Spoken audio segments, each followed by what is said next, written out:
Good morning everyone and welcome back to my channel. If you are new here, my name is Anna and I am backpacking Sri Lanka with my best friend Lauren. Say hi Lauren. Hi Lauren. Today we are nearing the end of our trip. We are currently in Galle. We started the day meandering around Galle Fort, which my previous video was on, so you should check that out. Now we have made our way to this turtle hatchery.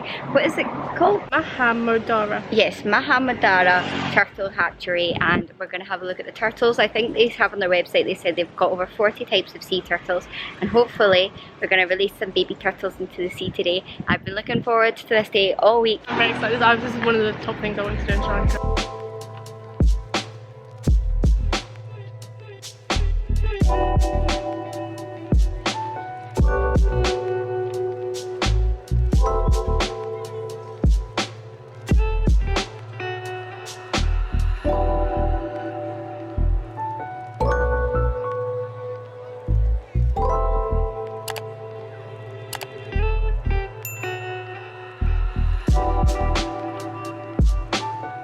Oh, no eyes. Oh, oh, it's a blind. The fish is staring at the wall. Green turtle. Wow, green turtle. Oh, hello. Oh, look at these ones, Lauren.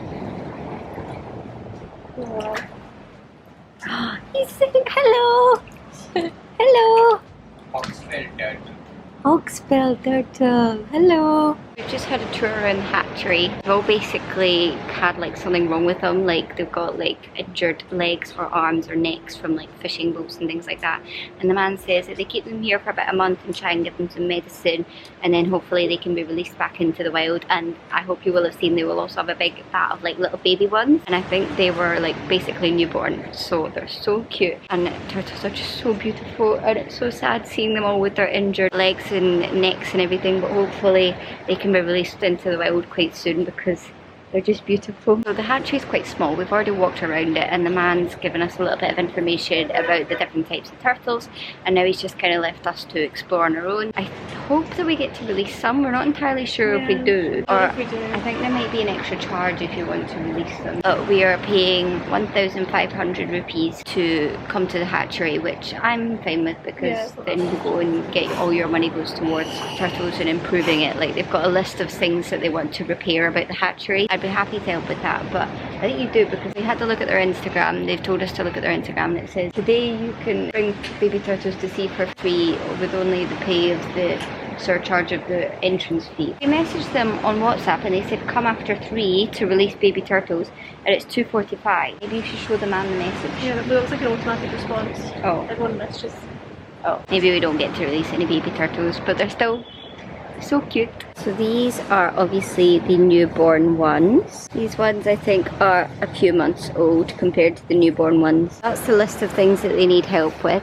This is what the hatchery looks like, and then over there they have the little sand bit where they bury all the different eggs, and they've got signs for which eggs and how many are in there so that they can keep the eggs safe. Some of these turtles, they've got like broken fins, broken legs, arms, necks from the fishing nets, or some of them can also have like broken shells, or like some of their shell has been damaged. It's just so sad. One of them is gonna stay here forever because he doesn't have any arms or legs and he can't swim properly. But their patterns are absolutely beautiful, and I said to Laura that they look like giraffes. She said, what came first, giraffes or turtles? Because either they look like giraffes or giraffes look like turtles. You're beautiful. You are. You're beautiful. Oh, you're gorgeous. 480 Sri Lankan rupees. Right, try a bit.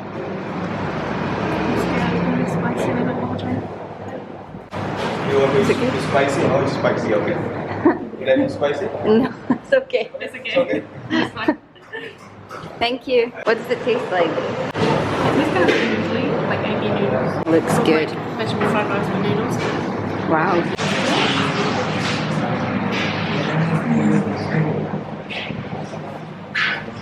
That is so good. What did you just say? My favourite meal. Your favourite meal? Last day. It is so flavourful. Delicious. I'm gonna miss Lassie so much. Goodness. goodness, I'm sweaty, but we've just come to expect that at this point. It is now the day later, so we went to the turtle hatchery yesterday, and today is actually our final day in Sri Lanka. We are going to the airport tonight because our plane leaves at like 2 AM tomorrow, so we need to be at the airport tonight. But I thought that I would kind of round up the turtle part of this video and then explain what's happening. So today's a travel day. We are getting a driver to pick us up from our hotel in Galle, taking us 2 hours to Colombo, which costs us 11,000 Sri Lankan rupees. It was 10,000, but he says that the price of fuel has gone up again, so he's added 1,000 rupees, which I don't really care at this point. We just want to get back to Colombo, and then we're going to chill at the hotel where I left one of my bags and just kind of chill there until it is time to go to the airport tonight. So that's the plan for today. What did you think of the turtle hatchery, Lauren? It was good. I didn't really know what to expect. Obviously, I've been to a turtle hatchery before. Yeah, I didn't know what to expect either, but it's sort of... It's I'm in the top corner and you're at the bottom corner. Oh yes, perfect. Oh, I don't feel like I'm that much taller than you. Oh my goodness. Anyway, yeah, I didn't really know what to expect, but also that wasn't really what I was expecting. It's a lot smaller than I thought it was going to be. Yeah, it was really small. I think it was just that guy. Yeah, I think it was one guy running it, and we were the only like tourists there. Also, the more I thought about it, it was kind of like, I don't know what I was expecting in a country where like other things to be dealing with right now, and it's a good thing that they're sort of focusing on any conservation at all. Yeah, definitely. In the midst of everything that's happening to Sri Lanka right now. I suppose we've got to commend them on that. We paid 1,500 for the entry fee, and then I left a little donation as well because I felt quite bad that the hatchery obviously needed some like renovations and things like that. It was really interesting though. I'm glad we went. It was, yeah. And it was so nice to see cute. turtles up close. Yeah. I've never seen like a little baby as well. Yeah. It's tiny. Obviously they're not wild, but we saw a couple wild in the beach a couple of days before, and then these ones we got to like see up close because it's quite hard to see turtles in the wild when you're not like in the water because they just disappear so quickly. I don't think it was too expensive either for what it was. No. And we got to stroke some on the back, and at the same time it's bittersweet because obviously like some of them had no legs and things. One had no arms and no legs, and he was trying to swim but he wasn't moving. Yeah, he was the one that's not going to get released because come on. Yeah. We'll just have to stay there forever, which is a bit sad. Yeah, but he says that hopefully the rest of them will be released within a month, and obviously the babies get released when they're a little bit older. I think they do them every evening. He asked if we wanted to do it, but it would have been another 2,000 rupees to do it, and also we would have had to either stay there or come back a bit later, I think. So we decided not to release any baby turtles, but yeah, it's something that you can do if you come to Sri Lanka. What do you think about Sri Lanka overall? Have you got any parting thoughts? I think it's definitely a country worth visiting. Like, I don't think I've ever really been anywhere like this. Like, even Thailand, you'd think, oh, they're all kind of similar, but they're really not. Like, it's so different. Yeah, they really need the tourism right now. Yeah, it's easy to be like put off by the problems, but they need you in so much. So I think if like we're so advantaged, like being Western and white especially. I'm so grateful for us coming because they rely on tourism so much. And everyone was asking if we have any foreign currency with us because of the whole economic situation and everything. They're even accepting just like any currency basically. It's sort of bittersweet, but you know, we are in a really privileged position where we can sort of do our bit with money that we have. So I feel like we've done that, and it's also such a beautiful country. Like when you think about it, it's a small island, and all the stuff we've seen from like the hills in the north. It has been the most amazing views. And that train journey, you need to do a train journey, and then down in the south, some of the most beautiful beaches I've seen, even in Thailand, and all the animals we've seen in 2 weeks. That's incredible. If you have like a proper 9-to-5 job and you can only take like 2 weeks off, it's like such a varied trip that you can have if you come out here for 2 weeks. So yeah, I would definitely recommend coming to Sri Lanka. The people here have been so friendly and so kind, haven't they? Sometimes very friendly and kind. But too friendly. Definitely friendly and kind. Yeah, we would recommend it to anyone. I don't know if I would recommend coming as a solo traveller at the minute. Probably maybe in a couple of years, maybe solo travelling. Yeah, I don't think I would feel too safe on my own, to be honest. Especially because it's not super busy, so the hostels, you risk being the only one in the hostel. Yeah, we stayed in hostels for about the first week before I got sick, and then after I got sick we decided to stay in hotels for the rest of the time. The hostels where we were, there was like a few people, but they all seemed to be travelling in groups, so if you were by yourself you could like obviously make friends with the groups, but I just think it's a little bit easier to make friends if there's other solo travellers, and I don't know if there was many. Yeah. That's our parting thoughts on Sri Lanka. We're going to head to the airport, or to Colombo now, and then to the airport. So I might film a little bit of that, but I'm not sure how much, so I will leave you. Goodbye. Come to Sri Lanka. Come to Sri Lanka. Bye-bye. Bye-bye. Made it to Dubai. A little bit of a mare, but we've made it to Dubai. Bye-bye. Bye-bye, Dubai. I'm delirious. It's been a stressful 8 hours. We're halfway there now and we're at the gate, so they can't not let me on now. And I really hope I remember to put vegan and vegetarian meal because I'm hungry. And I got given a meat breakfast on the last one. It wasn't even Emirates the last flight. It got ripped off. I paid Emirates flights for a Fly Dubai. I know, I didn't get, I'm sure someone in front of me asked about like Italian, they were like, you have to pay extra. I had a baby next to me and a baby in the aisle, like across the walkway bit, but they were actually okay. I always feel a bit bad when people travel with babies because obviously she had to like let her little boy and the baby sleep, so I was like, well, she's not going to get any sleep. I'm sure you'll see her again. And Instagram. Also, one of the workers at the airport asked if Anna was my daughter, so that's me humbled. I'm older than Lauren. I'm just sitting here editing this video and realised that I actually never ended it and told you guys like the story of what really happened, so I'm just going to fill you in and finish off the Sri Lanka series, which I can't believe it's come to an end. Me and Lauren turned up at the airport and there was quite a long queue to check in, so we were like, hope it's okay. And then we get to the front of the check-in queue and the lady is like confused looking at our boarding passes, and she asked us if we checked in, and Lauren had managed to check in somehow on the app the day before, like when you check in 24 hours before, but for some reason it like wasn't letting me check in, and Lauren already had a seat for the one to Dubai I think, but not the one from Dubai, and we were all really confused. And the lady said like she doesn't know how Lauren was able to check in because obviously like we stop in Dubai, but it's like a whole like the tickets are all booked together, it's meant to like all work together. And she said that to transfer at Dubai, because we would be flying into Terminal 1 I think, and we needed to leave from Terminal 3,